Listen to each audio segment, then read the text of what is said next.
Hi, everybody. Welcome to another episode, installment of Esoterics Today with Amber and Satara. And just to remind everyone who tunes into us, whether you watch us on YouTube or listen to us on SoundCloud or find us on our Esoterics Today Facebook page, closed Facebook page, please ask to be invited. You will hear conversation, hopefully from a practical spin and viewpoint around your own well-being. We try to keep this very esoteric dialogues, all of these esoteric topics, pretty centered around a practical theme, something useful in your daily life as a highly conscious, highly expanded soul here in the third dimension. Because the conversations do get pretty stretched out, pretty expanded, but we always try to bring it back to something hopefully that you'll find useful, thoughtful, or something that you could go away and Google a little more about and learn about. As such, I am Amber Chamberlain, the Suburban Lightworker. We have with us today, of course, our fantastic co-host, Satara Jules Lightbringer extraordinaire. And our topic today really focuses around Lightworker mission. Like, once you realize you're a Lightworker, that usually means that you are also being called to work. You're being called to mission in the third dimension at a highly transfigurative, transformative time on our beloved Mother Earth, Gaia. And I should also say maybe Eartha and Tiamat. We could add all kinds of names because she's called by many. Yes, Satara. Yeah. So I'm introducing our topic and going to turn it over to Satara to kick us off. It is all about Lightworker mission, what some of those or many of those missions look like, and how do we know we have those missions. I think that you all will recognize yourselves here. And if you don't quite, you're on the cusp of doing so. That's usually how unfoldment in consciousness and deep consciousness works, one breadcrumb at a time. Sometimes an avalanche, the whole bag of bread. It's a lot sometimes. All right, turning it over, because I'm making Satara giggle, turning it over to you, Satara. So if you will take us into what is a Lightworker. For me, anybody that is terming themselves a light worker is somebody that is working in some sort of service to humanity or the planet or both. It is far broader than that, but for this conversation, I'm trying to keep it more structured into our immediate surroundings and what most of us kind of work with. A lot of light workers will be working in the therapist field, so whether that's just physical therapy, or whether you are looking deeper with more of the holistic therapy aspects, or even into as far as like psychoanalysis. It's all very much in service to others and for the greater well-being of the greater populace, rather than just self-work. Now, don't get me wrong, self-work is the core of everything. However, it is beyond that, to look beyond to your other selves on the planet at this moment and to help your other aspects in whatever form they are taking at this time. So whether you want to be working with humans, whether you want to be working with animals, whether you want to be working with the flora and fauna, whatever you want to be working with is classed as light work because you're doing more than just yourself. So I didn't identify Satara as a light worker until a colleague and friend of mine, maybe 7 years ago now, just mentioned to me, as I was telling her, we were on our way to hear a TED Talk downtown, and I said, hey, and she is also a light worker, but very much a Buddhist and also a highly expanded person. And I was talking to her saying, gee whiz, and an intuitive like I am. And I said, are you having a real increase in your experience here? Are you having a lot more awareness than ever? I started asking her because I really didn't have that many people to ask. Mm-hmm. And she said, yeah, to a certain extent. And she said, are you really talking about, yourself as a light worker? do you know, even as awakened and as aware and as a healing artist, a psychotherapist, and holistic health person all these years, because I wasn't reading any of that literature, I wasn't on Facebook that way. I didn't have that term. Am I wrong? The other one was, I had the term star seed much earlier than I had the word light worker. Can you identify that maybe the term light worker itself has taken off in terms of a trigger word for our collective? I would say so. I mean, light work has only been around, I would say, perhaps 10 to 15 years at the very outside is more commonly known. Before that, we were really still acting out a lot of the separation game in I am a therapist, I am a masseur, I am a whatever we wanted to be. So Right. we're still kind of being in boxes.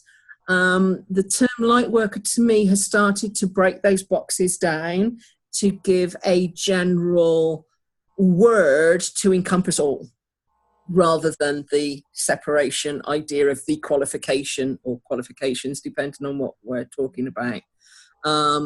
So yeah, I see that sort of came in after 2012 massively. It was already starting to ripple through before, but the 2012 really did kind of like springboard that to a different level, which is brilliant. Which is brilliant. And could you just, for this conversation, as that trigger at 2012, could you just describe the 2012 trigger? Why I'm referring to it as a trigger? Could you just give our audience sort of the thumbnail sketch about what happened in 2012?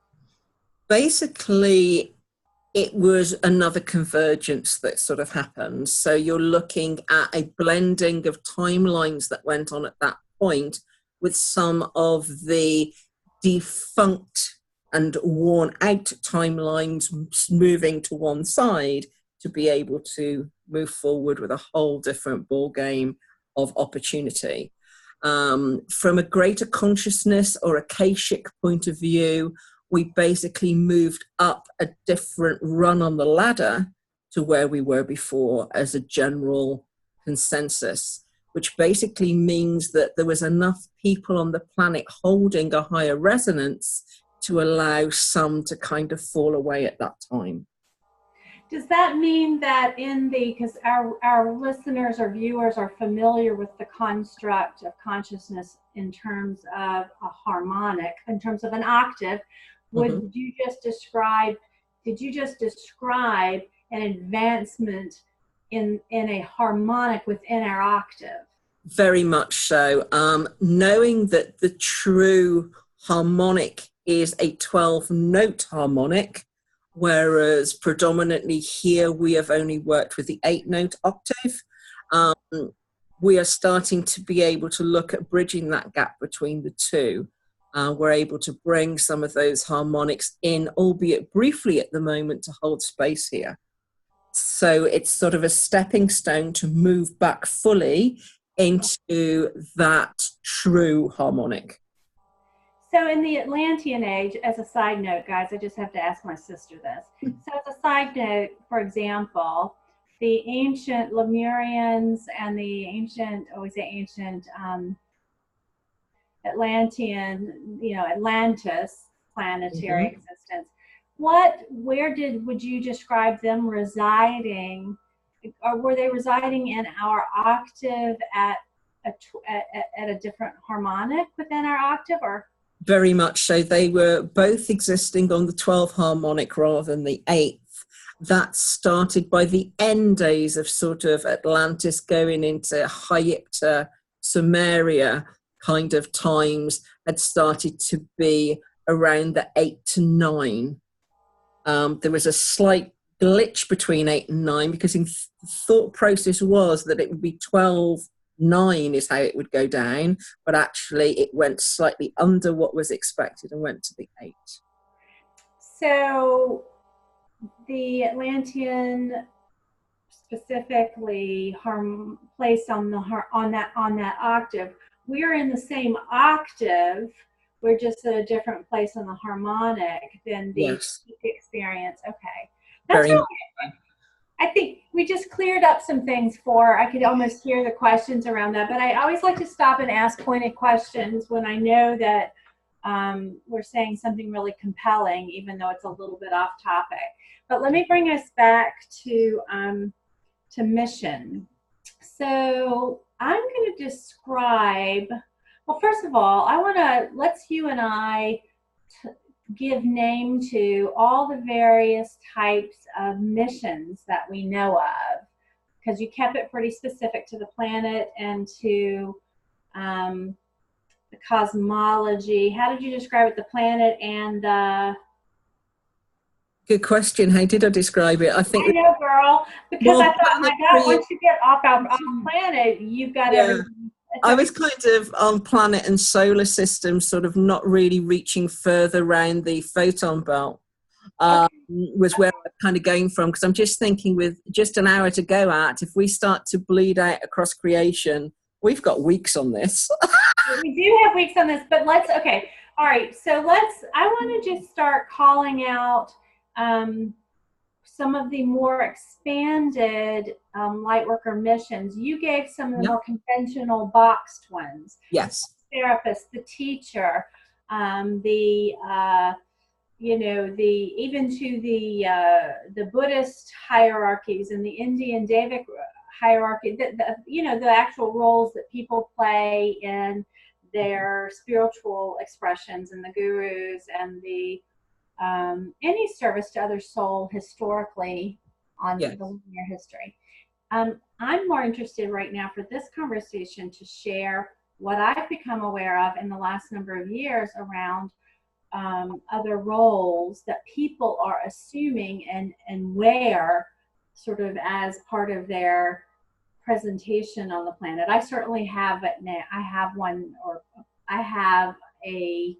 to describe. I think you can describe yours. Mm-hmm. But let's talk about the other word that has come to bear too, see, is way shower. Yes. Which I prefer. I find it really beautiful. Yeah, it's got a very nice feel and energy just to that word. It's not saying that the way shower necessarily knows anything more or is above or beyond. Way showers walk next to, not in front. However, a lot of way showers are bringing through knowledge that has been perhaps lost here or buried or misconstrued. Right. I like that description too, and it does have a vibratory resonance that suits so many of us today. We shine the light into the path. Yeah. Way, but so in my own awareness now, I'm aware that we have people who their mission is specifically in nature. It is particularly focused around trees, communication with the tree realm part of plants. Yeah. I'm aware of those that are particularly way showers that are particularly involved with fairies and gnomes. Yeah, so the elemental aspects of, and devas. Devas, they are elementals, and that humans embodied in 3D have relationship that they light work there within. Yes. I'm aware of planetary guardians. Yes. We were just talking about that. People who are aware that their job is to hold particular resonance in their vibratory system, in their holographic experience, in their Merkaba. Yeah? I'm aware that there are cosmologic,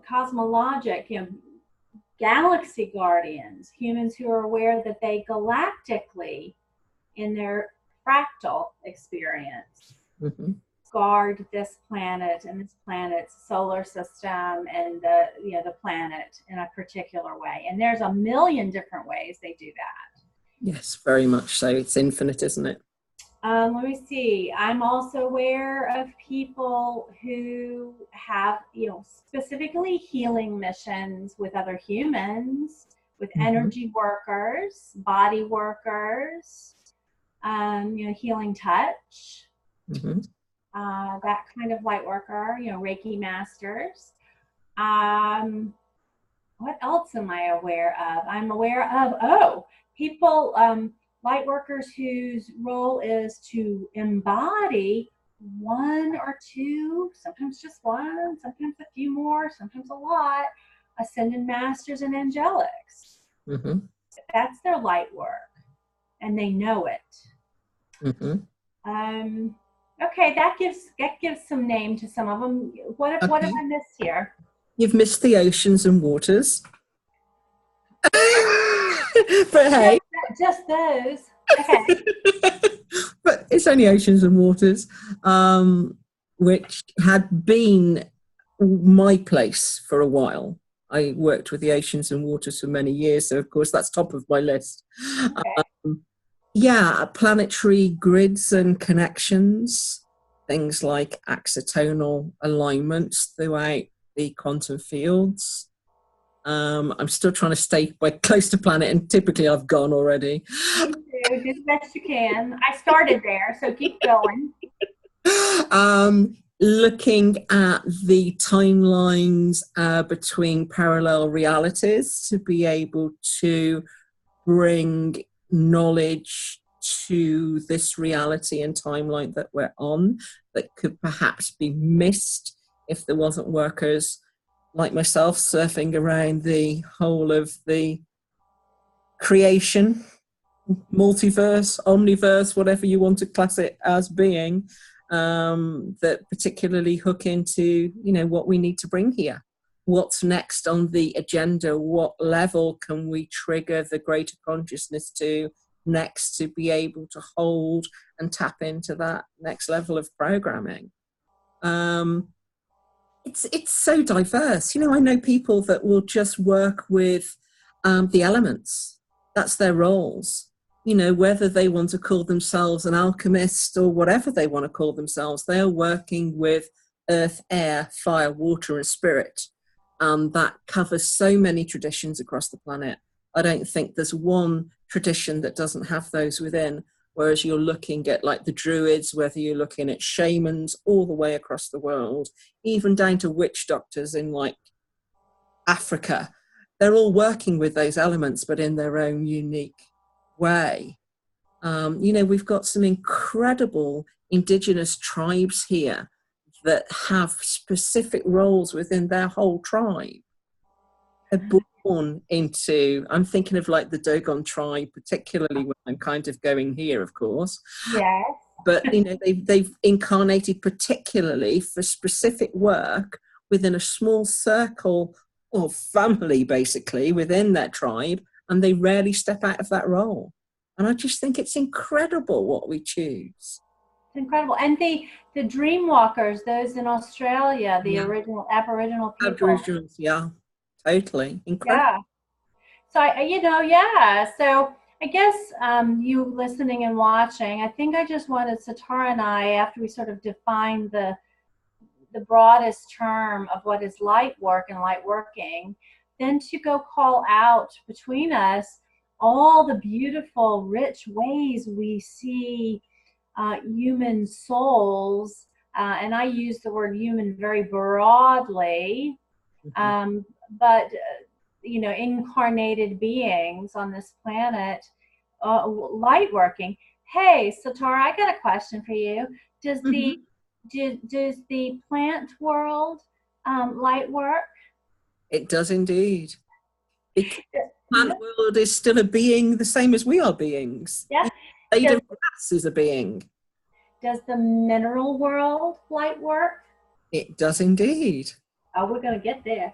And does the animal kingdom light work? It does indeed. Now I've often referred to the animals on this planet as being the true masters here. Oh, indeed. Yeah, no kidding. So I think I wanted our listeners and viewers, as we moved into more specific descriptions, and Satara and I like to use ourselves as examples just because it's helpful when we do that and we show you things, we tell you about ourselves, because you'll see yourselves in us. I mean, we were just giggling about this before the show. Listen, we're just a Brit and an American and two middle-aged ladies having a talk about, all this expanded stuff. There's no big smoke machine behind us, and there's no weird set behind us glowing. We're just talking about very practically, very simply, what are these really highly esoteric topics. So now that we've sort of said some of these things, and you gave a little bit of a hint as to the way in which what you know your mission to be, let me speak to my mission. As people consider themselves as they come to the conversation. So as Satara mentioned, one of the beautiful light working ways when you're working conventionally in the world of things, you find our healing artists, such as myself. That would be certainly physicians, teachers also in a lot of ways of all kinds, but and counselors and therapists. So I have been a psychotherapist for many, many years, and then shifted more into my intuitive work thanks to that 2012 deepening, and then the 2016 I went what is not just what I call, but what is termed in our collective as going galactic. Satara was born galactic. And when we say going galactic, it means you gained an awareness of it. You've always been galactic. You just didn't know it. Satara just remembered it. Am I right? Do I have that right? Yeah, totally. So, I remember some random stuff, as you know. You do.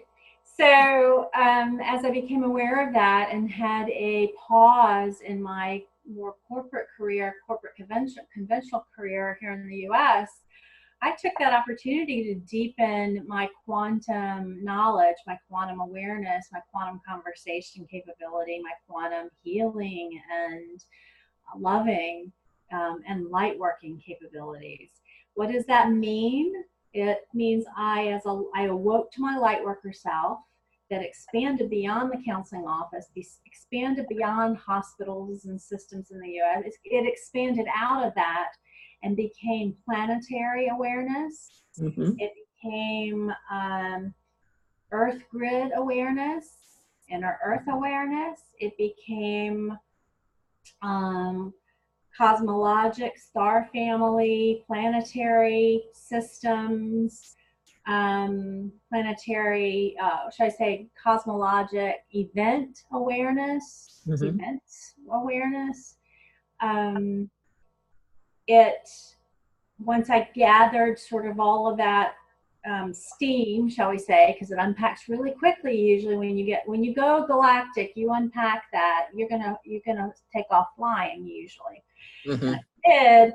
And for instance, when we had a big pipeline issue, I'm going to give a practical example. We had a big pipeline issue here in the States. I believe this was North Dakota. And I'm blanking on the pipeline name. Some of you will recall it faster than I'm going to. But we had a Native American population here that really stood their ground. I, as a light worker, did not feel the need to physically travel.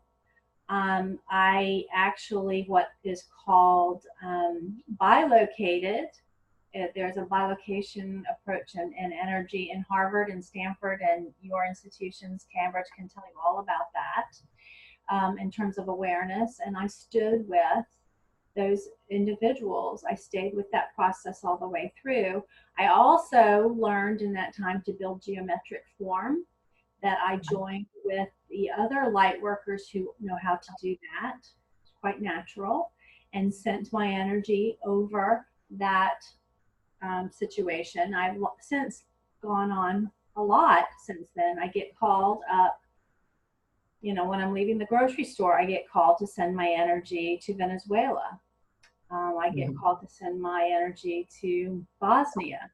I get called to, and usually for me that comes in the form of a geometric call and response, and I join my awareness there, and light work. So I'm a planetary light worker and planetary grid worker. I also am a keeper in my neighborhood. I live in a suburban neighborhood that is groomed to the T. Okay, it's mowed, it's insecticided, it is, the crepe myrtles are cut down, they're butchered into these horrible looking sticks that I think I can almost hear them screaming. Okay, my job in my neighborhood is to apply an enormous amount of love and to thank them on a daily basis. Really, I'm outside almost every day of my life, well, I am, and I'm down to the blades of grass. As a light worker, I thank that blade of grass for blessing my neighborhood with its presence and its love and its energy, and its oxygen and its exchange. I talk regularly to the trees and to that incredible network. If you want to know some stuff, the schnizzle, get up with some trees, right? Very much so. I want to just give you guys some reference for what the practical magic, the practical alchemy is of a light worker. Yeah, I take a kid to school, I deal with the bus, I deal with public school, I am in the suburbs, I have the same kind of life most of you do. But I have a highly esoteric suburban life, okay, that brings me an enormous amount of love, joy, and appreciation for the third dimension and for the miracle it is to be embodied in form. So I wanted to give you guys some description around that. Thank you for hearing all of that, because I think you're going to hear yourselves, because I know you guys do some pretty awesome things. I know you do, and I feel your love, and I feel your support, and I feel your presence, especially in those moments where we're dealing with natural disaster, geopolitical disturbance. My heart joins with yours. So I feel you. So Satara, those are my 2 cents worth of light work. There's a lot more I could tell you and say. We just don't have time. But in the end of the time, turning it over to Satara to say, okay, sister, how do you light work? Before I do, I'm going to say 2 words: standing rock. Thank you, baby. It was killing me. I hate when that happens. It's like postmenopausal, man. Standing rock. Thank you very much, Satara. All the way over there from England, from the UK. Get this old American straight. But this is how it works, isn't it? We just have like these like mind blanks. We just think, yeah, I can see it. I can feel the energy. That's fantastic. What is it? Because what was happening to me? You can feel the energy, and you're so stood in that spot that the human words have just gone ping. I was doing the best I could to give the words while trying to describe the experience I have. Yeah. It's very hard. That's a good point. Okay. Yeah, totally. We just stand in that energy, and everything else goes ping and leaves. It's just like, okay, which is why I usually revert to light language, because I can explain everything in light language, and then I try and do the human version and go, I'm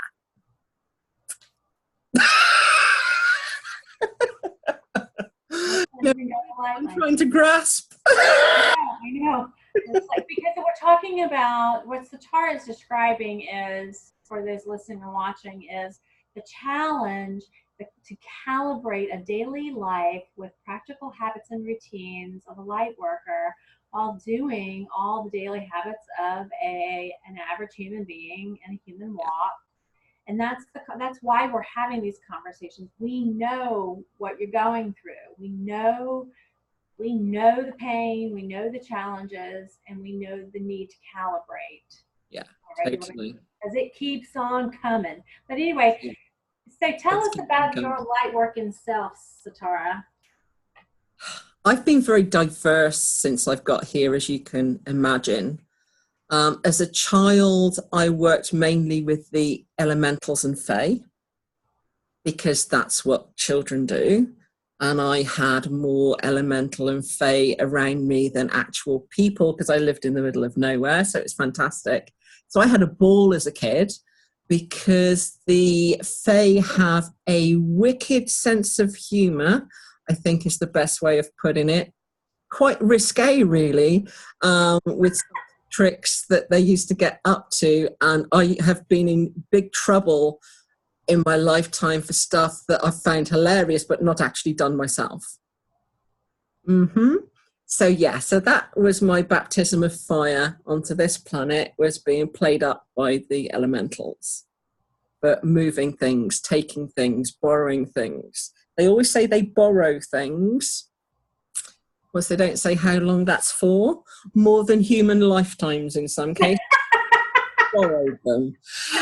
So yes. So that kind of started me off to be able to understand different dimensions very, very quickly. Very, very quickly here, and how it was kind of working here. The fact that they could trip between like timelines and dimensions and disappear and come back at will. And I used to be like, I want to do that. I want to do that. I want to do that. Well, we do. If you're running around as like a 6, 7-year-old, you're like, hold on a minute, you've just popped off and come back. Can I do that? Yeah, show me how this works.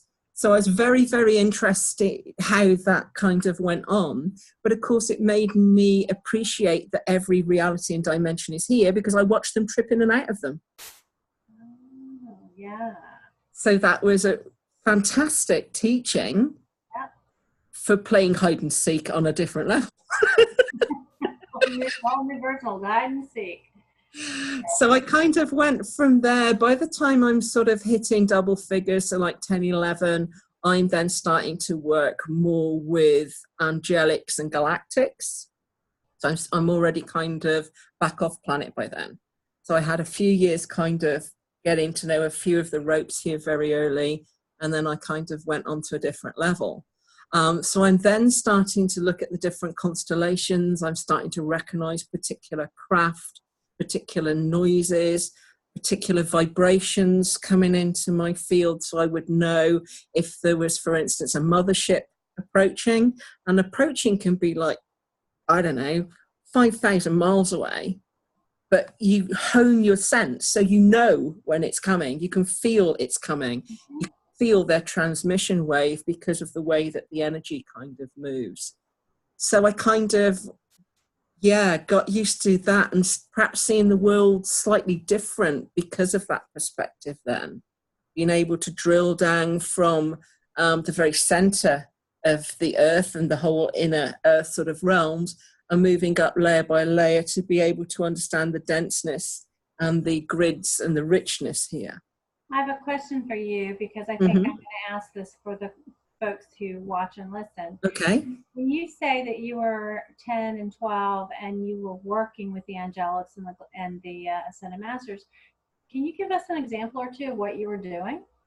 Very much so. The angelics, I found at that point, were a lot more serious than the fairies. So they started to get me to take things more seriously than I had before, and actually be able to see the workings of things rather than just playing with it. And although I was like working and playing at that time with the fairies, we were healing trees, we were looking at the flowers, we were honoring the divas, we were in the like lakes, ponds, rivers, seas, whatever. It just kind of moved me slightly away from the core energy of the planet in a way, to just a slightly different level, and to be able to look at a broader spectrum. A lot of people would see that I kind of pulled back to be able to then look at countries on the planet rather than just where I was. So that experience with the angelics was getting me to see a broader picture. It was making me know a bit of geography, which is more than I kind of really did in geography lessons. Yeah, me too. Yeah. So oh yeah, okay, I can see where. As a Lightworker, I have become much more of a worldwide citizen. Yeah, totally. Speaking and awareness speaking, yeah. So you do start to have an awareness of, like, you know, where everywhere is, where people are, how it works, and then to be able to pull back. I was starting to pull back off planet really before the crafts kind of came into it, really, to be able to move my consciousness away from the planet to look back at it was something I was being shown and pulled back to look. So yes, you're here, but actually you're here too. So getting me to realize the omnipresence of self.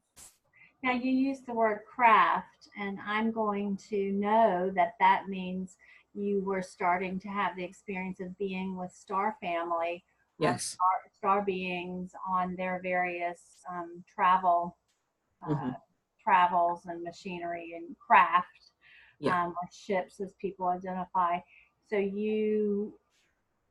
it seems to me like you were by 10 or 12 beginning to, they started you with the fae, the fairies, the Mm-hmm. realm, and playful, very, playfully and trickery in a fun way, Mm-hmm. getting you dimensionally to awaken you more quickly. And by the way, I want to say this to our folks listening and watching. It's very characteristic of our kind that we all have a blueprint for who we're going to be here, obviously, and then how we're going to unpack it. And the timing is all perfect.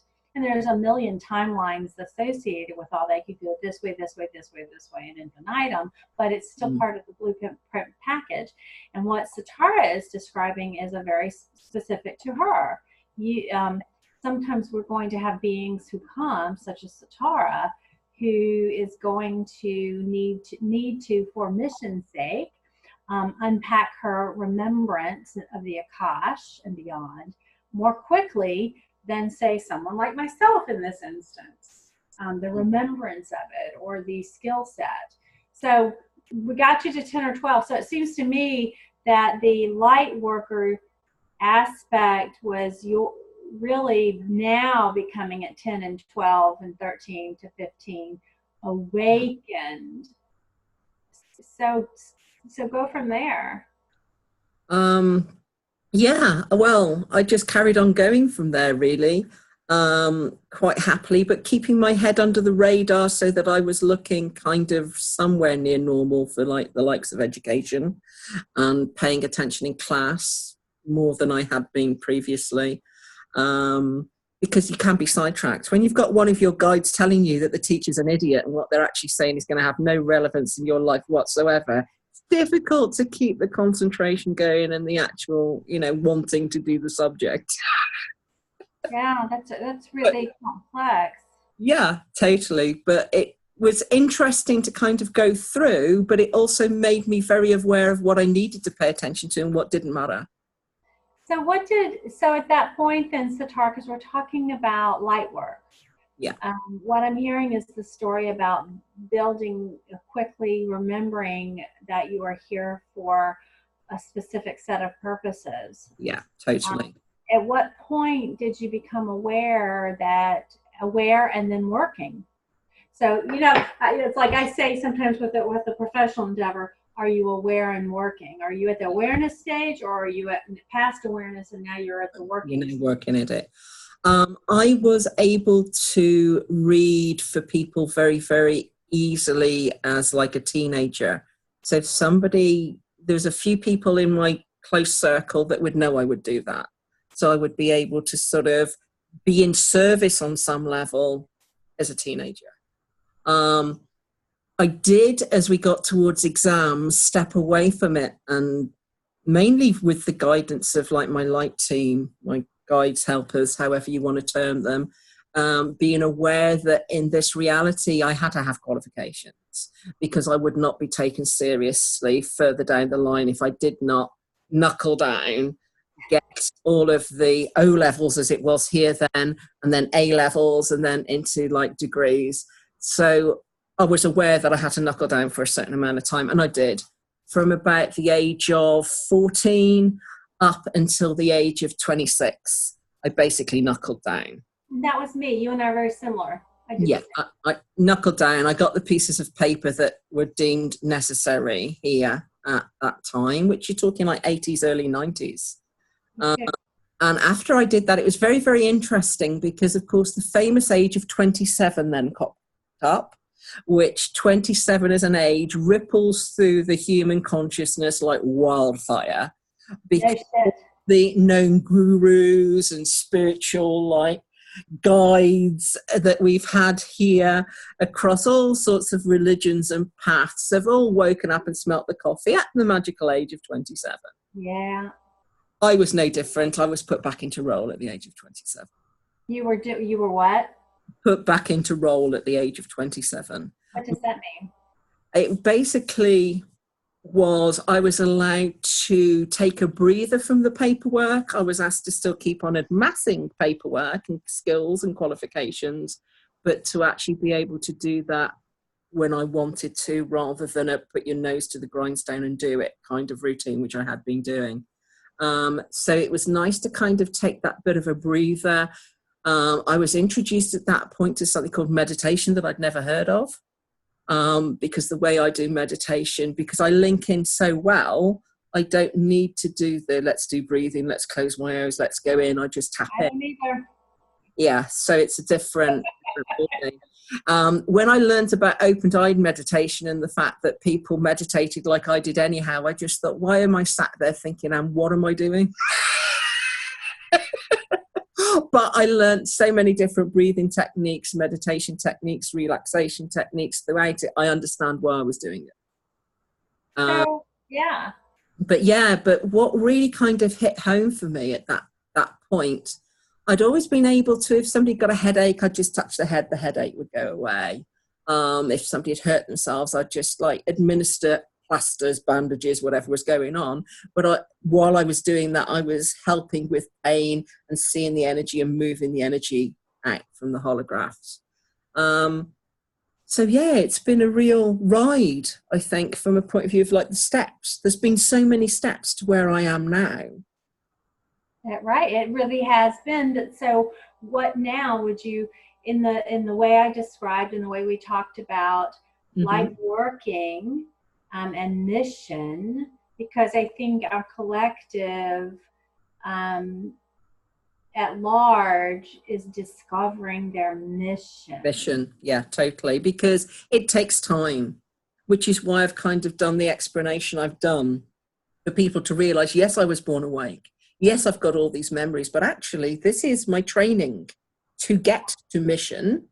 So yeah, you might remember what you are, where you've come from, what you were doing before you were human.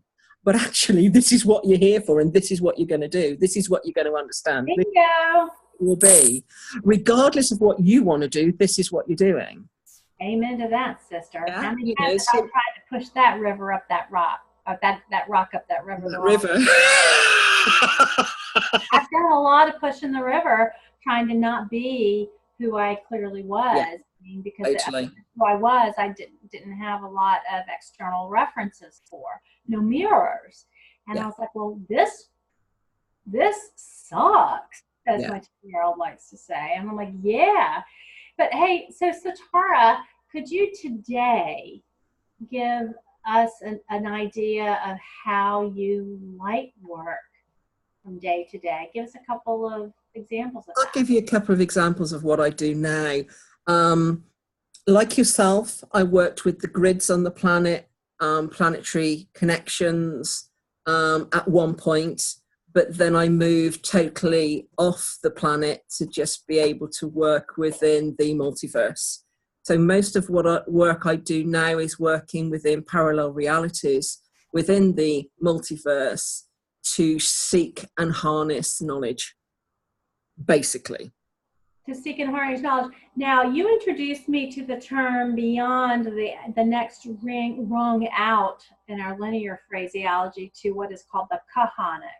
Yes. Would you say that you are sort of a bit of a contributor to the kahanic, or a librarian? Yeah, I'm the boring one that does the filing. I just flip through and go, oh yeah, that's what I want. Cardex, the Dewey Decimal System. I was explaining to some friends of us both, actually, in Australia a few weeks ago, when we were just discussing how we each work. And I said, well, I stand in what looks like the middle of nowhere. And I literally then get omnipresence, which means I can see 360 degrees all the way around me. So I will go into like the parallel sphere, if you will, stand in the center, know what I've gone there for, and watch it ripple out all around me with all the different ways in which that idea has been conceptualized and pulled apart in every reality until I find the bit I'm looking for. Okay, now I'm going to do some interpretation for this crowd that's listening to what you just said.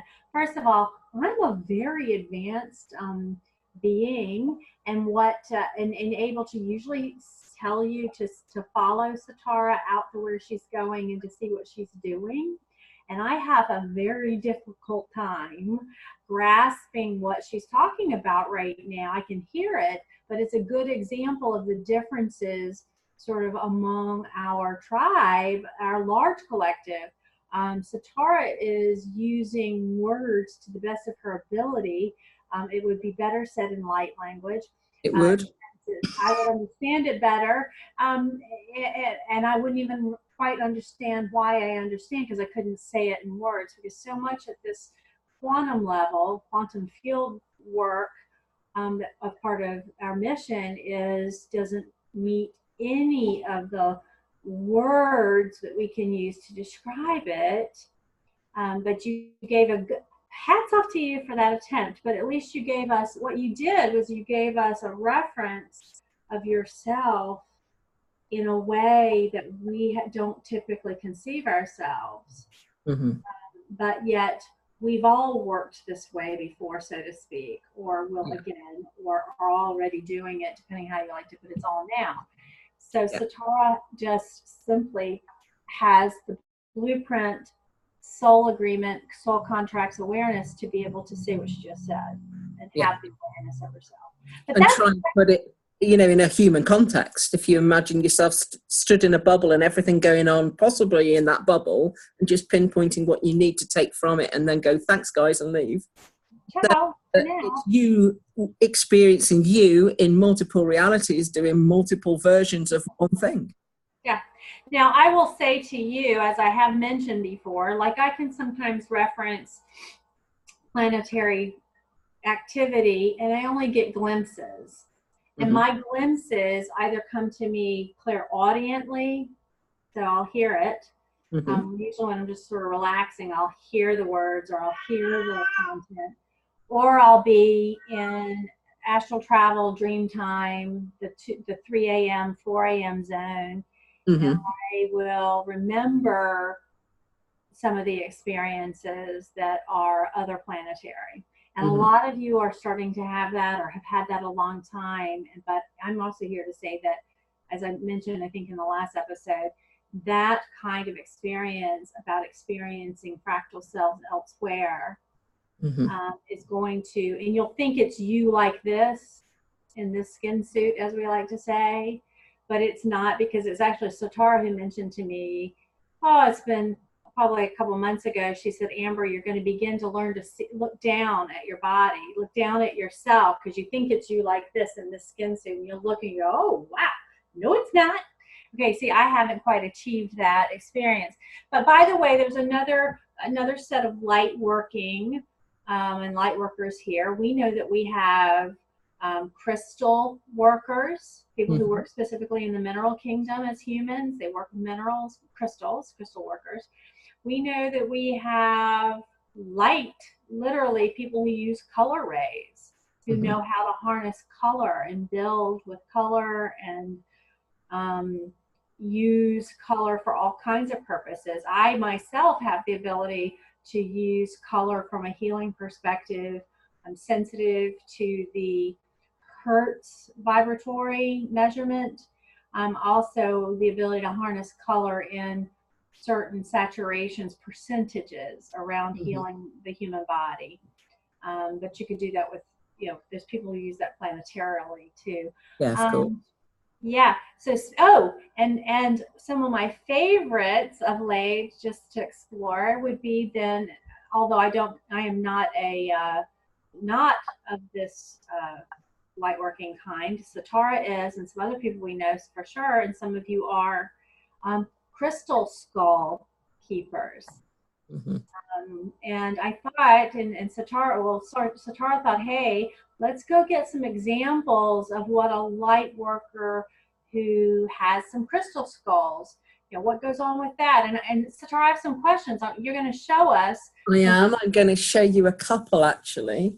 I'm going to show you a Tibetan Himalayan skull. This is master skulls.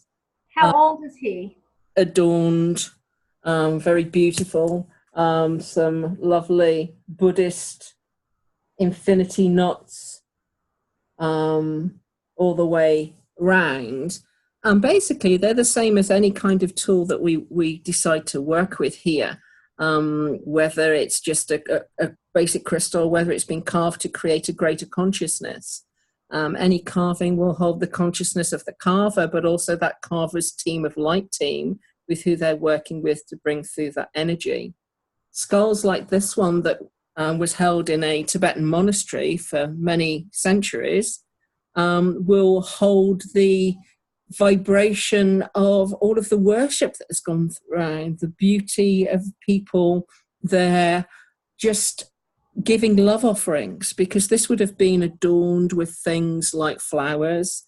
When it came here, I had to move some of the patina because it had been layered upon layered of saffron oil to honor it. So of course that gets sticky when it's a few hundred years old. So we removed the sticky. But an awful lot of the skull keepers as well, certainly in this planetary reference, will be attracted because of the Atlantis connection.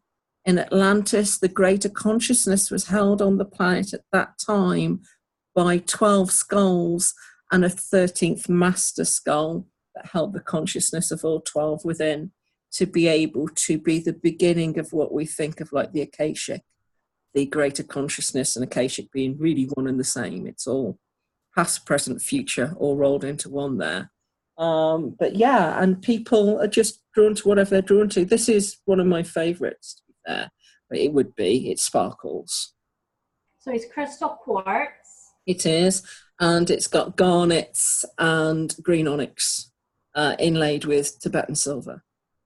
So Tara, how do you interact, or do you consciously, with him today, and why do you, if you do, at what points do you? Basically, I find that it can be quite useful as a focus because it is linked into a particular part of the consciousness. This particular one links through to a few planetary systems, one being the Pleiades, so it's very much on the spiritual sort of side of things, the higher spiritual way of working like the Pleiadians did.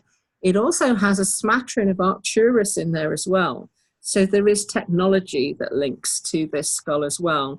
So I find it interesting to have those links ever present rather than me having to bilocate or step into a fractal for just a little bit of information that I can just get from here. So call me a lazy light worker. No, I say you are you're practical, and you have things streamlined, which is my favorite way of living. Yeah. Could you? Okay. And by the way, you guys who watch and listen, yes, you're going to have some awareness about the 12 crystal skulls and the 13th and the awakening that is talked about right now. Go out and Google some of the crystal skull content if you're wanting to come up around what that's all about. Some of you are going to be called to do that research. Some of you are skull keepers. We have a couple people who are going to watch this who are skull keepers in the making. And Satara, let's see who else you got there.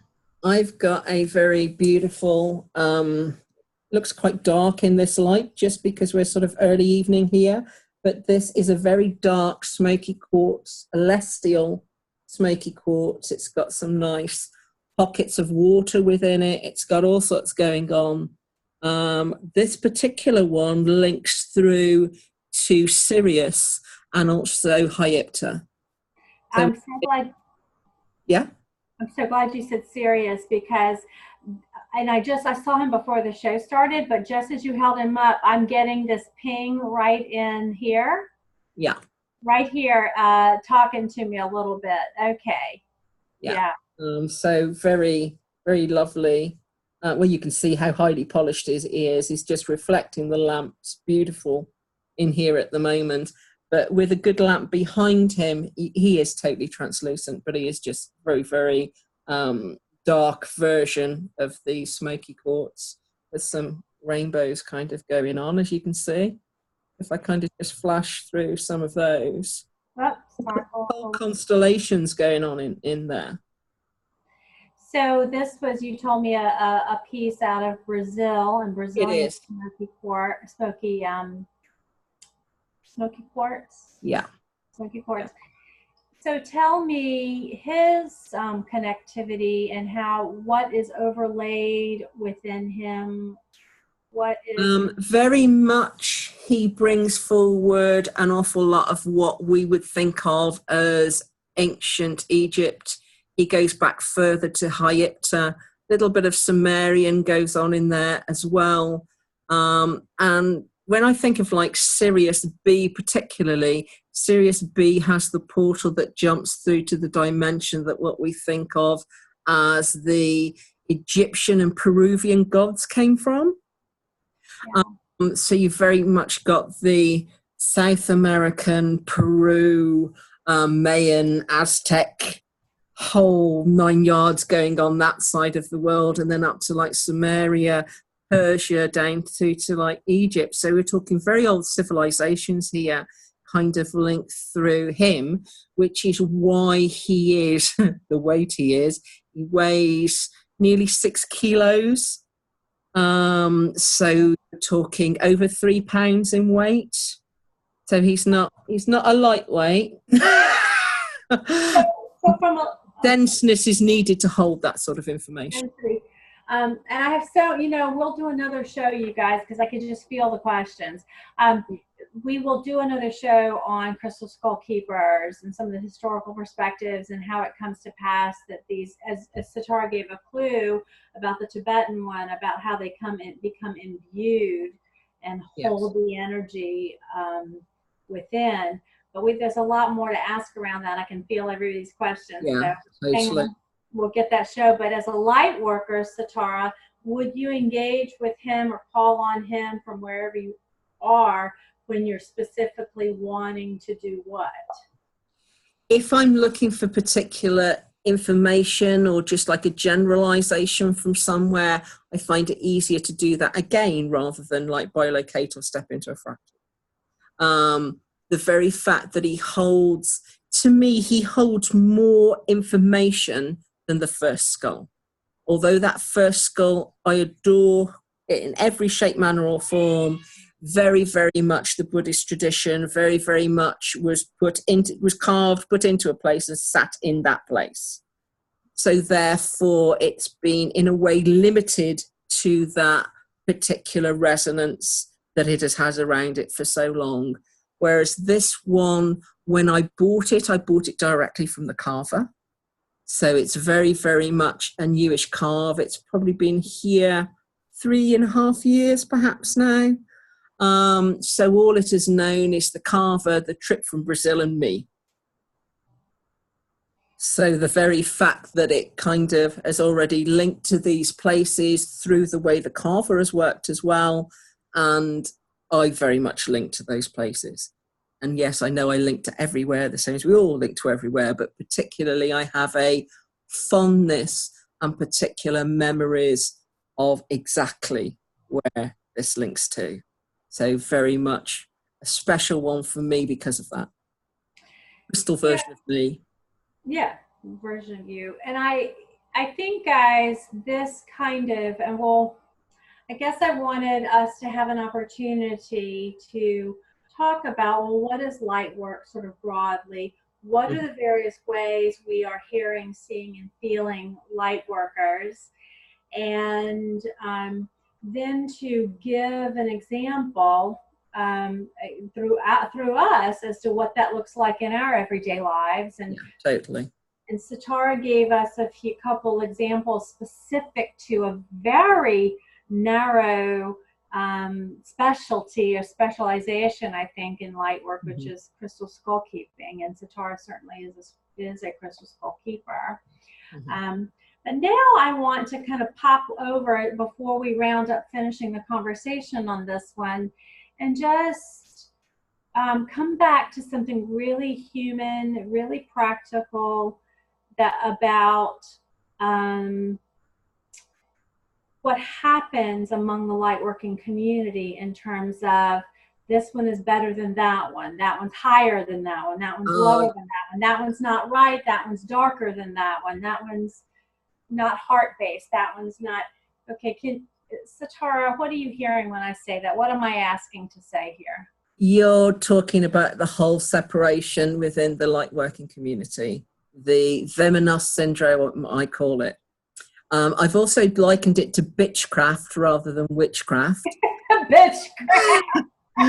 Because we've all kind of been on the receiving end of some of this and gone, whoa, stop the horses, what just happened there? What just happened? I have too, unwittingly. Who knew Metatron was such a divisive figure?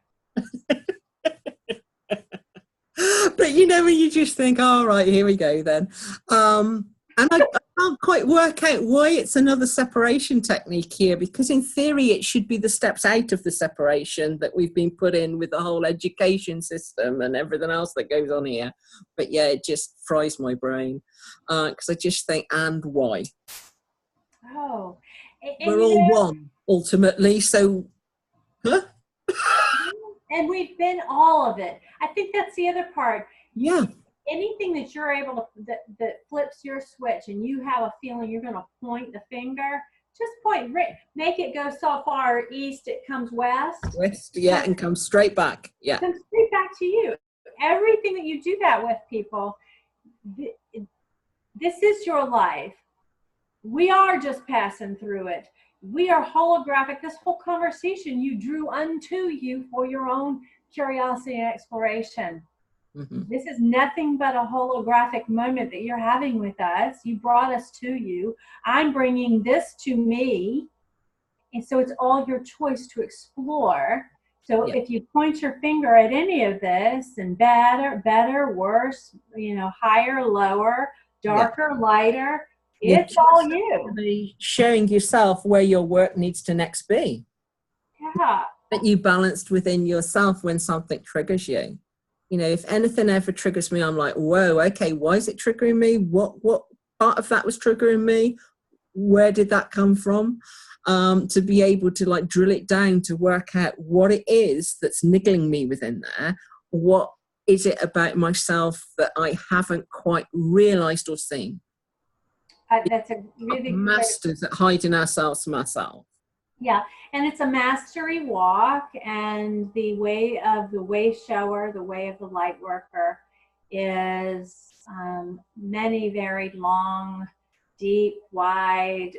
We eddy out, we eddy back in, we paddle out, and we are really here, whether we are Satara and her level of advancement, which is a way to just say it, or my level of expansion, we are all still here having a human experience among the human population. We're all here learning for the benefit of, just for source, for learning, for the Akash and the Kahanic and beyond.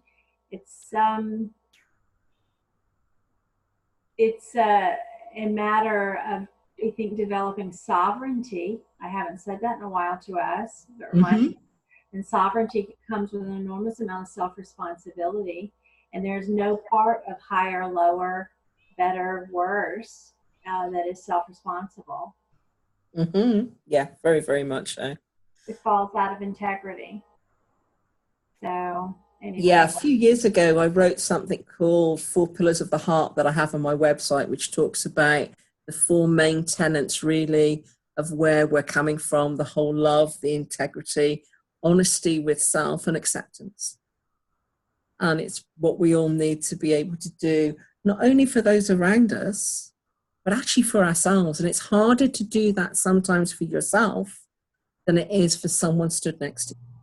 Oh, absolutely. And that's been part of the entrainment, the programming that's so thick on this planet, that we come in very quickly and understand that the name of the game is the other. Yeah. And it takes a long time often to get back to the self. Very, very much so. Yeah, and it's how do you keep a good light worker down? It's the joke that I made yesterday when we were talking, Satara. It's like, how do you keep a good light worker from emanating beyond the end of their nose? You know, keep reflecting that it's about anything other than a sovereign life well lived. Mm-hmm.